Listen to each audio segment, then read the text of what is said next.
Hey there friends, in this video I'm going to be showing you how you can set up your agent manager in Google's Antigravity software.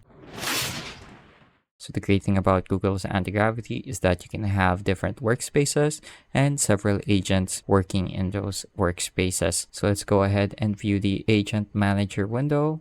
So you can click here or here at the top, and you can designate your workspace folders. So here in the workspaces section, you're going to see an add workspace button. I'm going to go ahead and click that and then click on open folder. So I want to be working on a folder on my computer.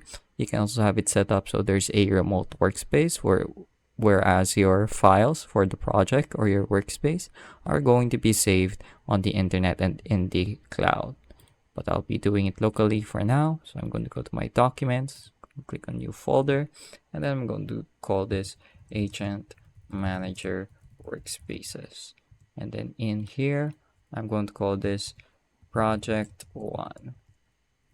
Going to select the folder. So those are pretty much just placeholder names.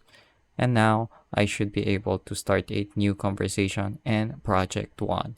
So now if I want to start planning out a product to design or an app to design, I can send it a prompt here and all the files and artifacts and code will be generated in that particular workspace. So that's how you can set up your agent manager and its workspaces in Google's Antigravity software. I hope I was able to teach you something new and something useful, and as always, thank you for watching.